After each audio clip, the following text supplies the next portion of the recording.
வணக்கம். என்னோட ஸ்டைலில் தேங்காய் பால் சேர்த்து வைக்கிற முருங்கைக்காய் கிரேவி எப்படி பண்ணுறதுங்கிற பார்க்கலாம். எங்கள் ஊர் அண்ணன் இங்கே ஒருத்தர் டெய்லரிங் ஷாப் போட்டிருக்காரு. அவர்கிட்ட துணி ஸ்டிச் பண்ண கொடுக்க போன டைமில் அவரோட ஷாப்பு ஃப்ரெண்டில் நிற்கிற முருங்கை மரத்துலேருந்து இந்த முருங்கைக்காய் தந்து அனுப்பியிருந்தார். ரொம்ப பெரிய காயும் கிடையாது, சின்ன காயும் கிடையாது. இந்த மாதிரி பிஞ்சு காயில் இந்த கிரேவி பண்ணால் சூப்பராக இருக்கும். அதுக்காக நான் முருங்கைக்காவை க்ளீன் பண்ணி சின்ன சின்ன பீஸாக கட் பண்ணி எடுத்திருக்கேன். 5 வெங்காயம் நீட்ட வகையில் கட் பண்ணியிருக்கு. நல்ல பழுத்த தக்காளி 3 பச்சை மிளகாய், இதுக்கு தேவையான தேங்காய் பால் எடுக்கிறதுக்கான தேங்காய். இப்போ ஒரு மண்சட்டி ஸ்டவ்வில் வச்சு அதில் கோகோனட் ஆயில் சேர்த்துருக்கேன். ஆயில் நல்லா காஞ்சதுக்கு அப்புறமா அதில் கடுகு, உளுந்தம்பருப்பு, கருவேப்பிலை சேர்த்ததுக்கப்புறமா சின்னதாக கட் பண்ணி வச்சுருக்கிற ஆனியனை சேர்த்து அதுக்கு தேவையான உப்பு சேர்த்து நல்லா வதக்கி விட்டுடலாம். முருங்கைக்காயை வச்சு நம்ம நிறைய டிஷ் பண்ணலாம். முருங்கைக்காய் தோரன் பண்ணலாம். முருங்கைக்காய்க்கு உள்ளே இருக்க விழுக்க எடுத்துகிட்டு அதை தனியாக ஒரு கிரேவி மாதிரி பண்ணலாம். முருங்கைக்காய் சாம்பார், முருங்கைக்காய் சூப்பு, இப்படி நிறைய வெரைட்டி பண்ணலாம். எனக்கு இதில் இந்த மாதிரி கோகோனட் மில்க் சேர்த்து வைக்கிறது ரொம்ப பிடிக்கும். வெங்காயம் கண்டினியூஸாக வதக்கிட்டு இருக்கணும் அவசியம் கிடையாது. உப்பு சேர்த்து கொஞ்சம் கிளறி விட்டுட்டு லிட்டு போட்டு ஒரு 5 மினிட்ஸ் க்ளோஸ் பண்ணி விட்டோன்னா கரெக்டான பதத்துக்கு வெங்காயம் நல்லா வதங்கி வந்துடும். இப்போது வெங்காயம் நல்லாவே வதங்கிடுச்சு. நான் இது கூடவே க்ரீன் சில்லி ஆட் பண்ணியிருக்கேன். வீடியோவில் காமிக்க விட்டுட்டேன்.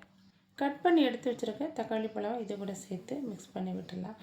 தக்காளி சேர்த்ததுக்கு அப்புறமாவும் நல்லா மிக்ஸ் பண்ணிவிட்டு லிட்டு போட்டு ஒரு 3 to 4 மினிட்ஸ் க்ளோஸ் பண்ணி விட்டோன்னா சரியான பதத்துக்கு தக்காளியும் நல்லா மசிஞ்சு வந்துடும். வெங்காயம் தக்காளி நல்ல முறையில் மசிஞ்சு வந்தால் தான் அதோட கிரேவி சாப்பிட்றதுக்கு ரொம்ப டேஸ்ட்டாக இருக்கும். இப்போ தக்காளியும் நல்லா மசிஞ்சிடுச்சு. இப்போ இது கூடவே நாம் க்ளீன் பண்ணி கட் பண்ணி வச்சுருக்க முருங்கைக்காவை சேர்த்துடலாம். முருங்கைக்காய் சேர்த்து நல்லா மிக்ஸ் பண்ணி விட்டதுக்கு பிறகு இதுக்கு தேவையான மசாலைகள் இது கூடவே சேர்த்துடலாம். கொஞ்சமாக ஜீரகத்தூள், கொஞ்சமாக மஞ்சள் தூள், குழம்பு மிளகாய்த்தூள், கொஞ்சமாக கரம் மசாலா, அப்புறமா காஷ்மீரி சில்லித்தூள், இது எல்லாமே சேர்த்ததுக்கப்புறமா நல்லா மிக்ஸ் பண்ணி விட்டுடலாம். ஆனியன் தக்காளி பேஸ்ட்டு, இந்த மசாலா எல்லாம் நல்லா மிக்ஸ் ஆகிற வரைக்கும் நல்லா கிளறி விட்டுடலாம். இப்போது எடுத்து வச்சுருக்க தேங்காய் பாலை இது கூட சேர்க்கலாம். சேர்த்து மிக்ஸ் பண்ணுற டைமில் ஸ்டார்டிங்லேயே கொஞ்சம் உப்பு போட்டிருக்கோம். இப்போது உப்பு தேவைப்படுதா என்னங்கிறத பார்த்துட்டு தேவையான அளவுக்கு வேணும்னா சேர்த்துடலாம். தேங்காய் பால் சேர்த்த பிறகு நல்லா கிளறி விட்டுட்டு ஒரு 5 மினிட்ஸ் போட்டு நம்ம க்ளோஸ் பண்ணி விட்டோம்னா முருங்கைக்காய் கிரேவி எம்மியாக ரெடி ஆயிடும்.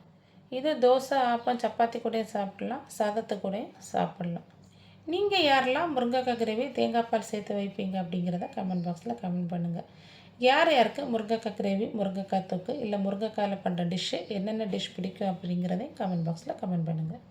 வீடியோ பிடிச்சிருந்தால் லைக் பண்ணுங்கள், ஷேர் பண்ணுங்கள். தேங்க்ஸ் ஃபார் வாட்சிங்.